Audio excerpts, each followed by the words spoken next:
Hi everyone, welcome back to another vlog. আজকে সারাটা দিন একটু একটু করে তোমাদের সঙ্গে শেয়ার করব। যদিও ভ্লগটা কয়েকটা দিন আগের, মিনি ভ্লগে তোমরা এর আগে দেখেইছো, কিন্তু এডিট করার সৌভাগ্য আমার আজকে হচ্ছে। আজকে ফারাক্কার ভ্লগও নয় বা কোনো ইনডোর ভ্লগও নয়, আজকের দিনটা শুরু করছি কলকাতার এই সুন্দর সাজানো রাস্তা দিয়ে। এটা হচ্ছে আমাদের নর্থ কলকাতার এই সুন্দর ওয়াল পেন্টিংগুলো রয়েছে উত্তরের আড্ডা, যে স্ট্রিট লাইব্রেরিটা রয়েছে শ্যামবাজারে, সেই জায়গাটার আশেপাশে সমস্ত জায়গা জুড়েই কিন্তু এত সুন্দর সুন্দর ওয়াল পেন্টিং রয়েছে। এই জায়গাগুলো অলরেডি তোমরা বহু ইনফ্লুয়েন্সারদের ভিডিওতে হয়তো দেখেছো। আসলে আজকে যাও আমাদের একটা অন্য কাজে, আর চলে এসেছি এখানে তখন দেখলাম শুভজিৎ একটা কাজে এখানেই রয়েছে, তো ডেকে নিলাম। ভাই যেহেতু কলকাতাতেই থাকে, তাই তিনজন মিলেই আজকে বেরিয়েছি ফটো সেশন করাতে। একটুখানি ফটোশ্যুট করিয়ে আমরা যাব হচ্ছে মহাজ্যোতি সদনে। ওখানে চলছে সর্বভারতীয়র একটা বিশেষ অনুষ্ঠান, যেটা আমি ব্লগে তোমাদের সঙ্গে আগেই শেয়ার করব। তার আগে আমাদের ফটোগ্রাফারকে একটু সুন্দর করে ফটো তুলে দিচ্ছিলাম। আমি তো বাবা ক্যামেরাতে খুব একটা ভালো ফটো তুলতে পারি না, বা জানিও না ক্যামেরার কেরামতি কি করে হয় না হয়, তাও একটু চেষ্টা করছিলাম আর কি। ও এত ভালো ভালো ফটো তুলে দেয় আমাদেরকে। ওর যে পেজটা, তার নাম হচ্ছে লেন্স জার্নি, তোমরা গিয়ে ওর কাজ দেখতে পারো এবং ওই পেজটাকে অবশ্যই ফলো করে দিও। এখানকার কাজ আমাদের শেষ, এবার আমরা এসেছি পেট পুজো করতে। শ্যামবাজারেরই একটা হোটেলে এসেছিলাম খাবার দাবার খেতে। পাতি পাবদা মাছের ঝোল আর ভাত খেয়েছি, কেননা আজকে আমাদের অনেক লেট হবে মহাজ্যোতি সদন থেকে ঘরে ঢুকতে বা রুমে ঢুকতে। তো ওখান থেকে এসেছিলাম মহাজ্যোতি সদনে, এসে দেখলাম সবে উদ্বোধনী অনুষ্ঠান শুরু হয়েছে। এটা ছিল ওনাদের 46 কনভোকেশন, যেখানে অল ইন্ডিয়া ট্যালেন্ট আর মেরিট সার্চে যারা ফার্স্ট সেকেন্ড থার্ড হয়েছে তাদেরকে মেডেল প্রোভাইড করা হবে। এখানের অনুষ্ঠানগুলো একটু একটু করে শেয়ার করছি।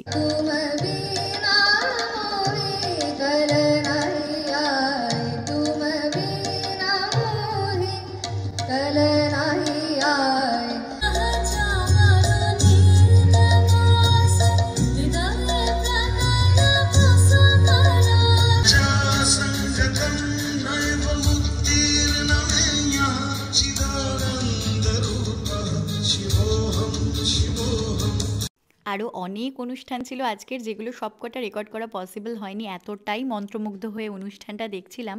আর এই এত বড় মেল টিমটাকে যিনি ট্রেন করেছেন, উনি একজন মহিলা, যিনি মিডলে দাঁড়িয়ে রয়েছেন। Huge respect for her. এটা কিন্তু শিলিগুড়ির একটা টিম এবং অসাধারণ তাদের পারফরমেন্স ছিল। আমার তো ভীষণ ভালো লেগেছে। অনুষ্ঠান চলছিল, তা করতে এখানে এসেছে স্বাধীন। ও একটা অফিসিয়াল কাজে কলকাতায় এসেছিল, একটু সময় পেয়েছে, তাই একটু দেখাও করে নিল আমাদের সবার সাথে, আর প্রোগ্রামটা এনজয় করলো একসঙ্গে। আর পেছনে যিনি বসে আছেন উনি হচ্ছেন মৃত্যুঞ্জয় দা, মুর্শিদাবাদের একজন অসাধারণ ইনস্ট্রুমেন্ট প্লেয়ার, আমার ভাইয়ের গিটার টিচার। ভাই ও মৃত্যুঞ্জয় দারও আজকে অনুষ্ঠান ছিল, যেটা ভাইয়ের ফেসবুকে ভাই আপলোড করবে, সেটা তোমরা ওখানেই দেখতে পাবে। আর এই দেখো, কথা বলতে বলতে এত পরিমাণ অডিয়েন্স, আমি পেছন দিকে ঘুরেই তাকাইনি যে থার্ড গ্যালারি অবধিও অডিয়েন্সে ভরে গিয়েছে, এতটাই সুন্দর ছিল। তবে প্রোগ্রামের মেন অ্যাট্রাকশন কিন্তু এখনও বাকি ছিল। এই যে এতগুলো গুণী মানুষের সমাহার একটা স্টেজে দেখতে পাওয়ার সৌভাগ্য কিন্তু খুব কমজনেরই হয়। বিভিন্ন জায়গা থেকে বহু গুণী শিল্পী এসেছিলেন এখানে। আমাদের থেকে অমিতা ম্যাম ছিলেন, এখানে মিতা চ্যাটার্জি ম্যাম ছিলেন, তারপরে বাংলাদেশ থেকে আগত বহু গুণী শিল্পী ছিলেন, আরও অনেকে ছিলেন। আমাদের মহুয়া ম্যাম ছিলেন, আমাদের ইউনিভার্সিটির প্রফেসর, যার কাছে ক্লাস করেছি দীর্ঘদিন। ভীষণ ভালো লেগেছে, ম্যামের সঙ্গে আমি ইন্ডিভিজুয়ালি গিয়ে দেখাও করে এসেছি, প্রচুর ভালো লেগেছে কথা বলে। আর সেকেন্ড হাফে ছিল স্টুডেন্টদের সার্টিফিকেট আর মেডেল ডিস্ট্রিবিউশন, যার জন্যই এতটা স্টুডেন্টদের ভিড় এখানে দেখতে পাচ্ছ। থার্ড গ্যালারি অবধি ভর্তি হয়ে গিয়েছে। এই যে মানুষটা, যার বয়স হয়তো অনেকখানি, আর প্রচণ্ড গুণী একজন মানুষ, যার হাত থেকে আমি হচ্ছে 2017-তে এই মেরিট কম্পিটিশনে ফার্স্ট হয়ে পুরস্কার পেয়েছিলাম। আজকের আরেকটা আমাদের বড় প্রাপ্তি হচ্ছে, আজ বাপি সর্বভারতীয় অ্যাওয়ার্ড পেয়েছেন একজন বিশিষ্ট সঙ্গীত শিল্পী হিসাবে, যেটা আমাদের কাছে অনেক অনেক গর্বের। বাপির কাছে একটা লাইফ টাইম অ্যাচিভমেন্ট। আমি জাস্ট ওই সিটে বসে নিজের অনুভূতিটা তোমাদেরকে বোঝাতেই পারছি না, যে কতটা ভালো লাগছিল যখন বাপি ওখানে প্রাইজ পাচ্ছিল। বাপি সচরাচর আমাদেরকে দেখেছে ওখানে পুরস্কার পেতে, কিন্তু বাবা মাকে পুরস্কার পেতে দেখে ছেলেমেয়েরও কিন্তু অসম্ভব গর্ব হয়।